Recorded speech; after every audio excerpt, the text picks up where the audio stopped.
A Visegrádi hegységben vagyunk, Visegrád mellett az Erdőanyai réten. Amikor erdőkben járunk, akkor az erdőknek egy nagyon gazdag változatossága vesz minket körül. Különböző fafajokat látunk, különböző korosztályokat látunk, és nagyon változatos szerkezettel jelennek meg a minket körülvevő erdők.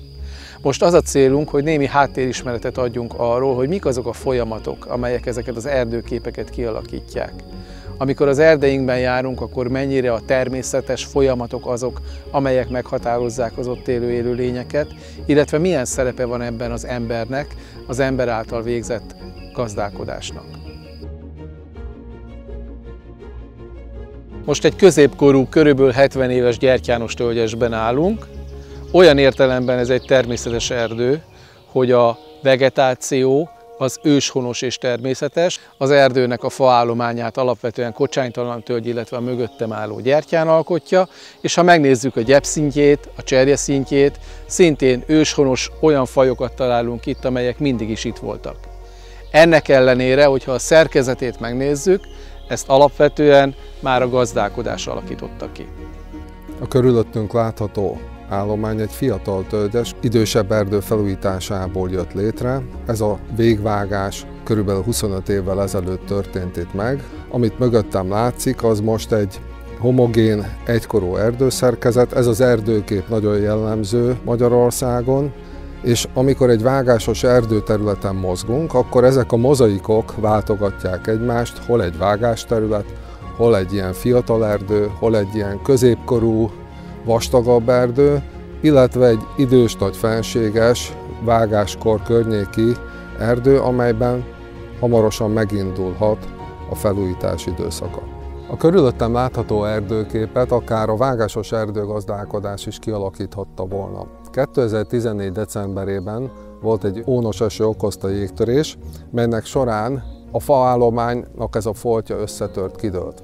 Amit itt látunk, részben természetes újulat, bükkből, gyertyámból, korai juharból, magaskőrisből, részben bizonyos területeken pótoltunk bele csemetéket, hogy a fiatal állomány szépen egyenletesen tudjon fejlődni.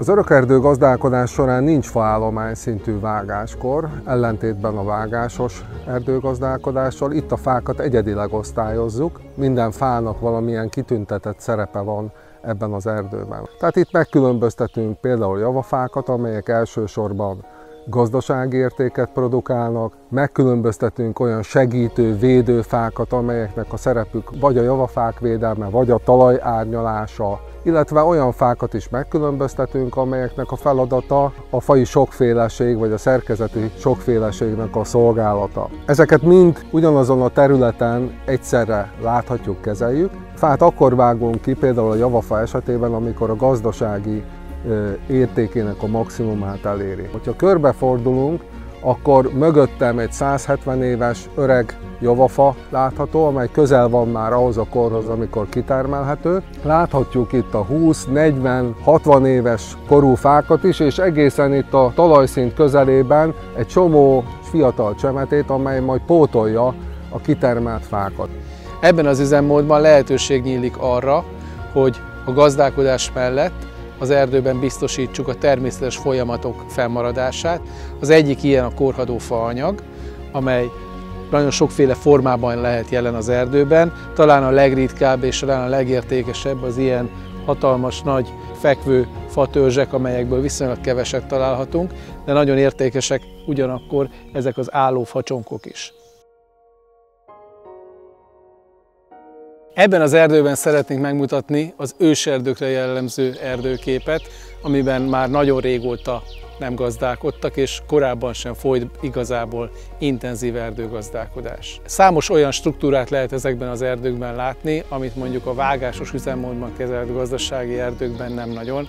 Ilyen például a mögöttem álló holt facsonk, vagy a mögöttem elterülő nagyméretű fekvő holdfák, illetve számos olyan fát láthatunk ezekben az erdőkben, amelyek a gazdálkodás alatt kiszelektálódtak volna, mivel igazából gazdasági értékük kevés. Számos élőlény ezekhez a struktúrákhoz kötődik, és ebben kiemelt jelentősége van például a holdfának.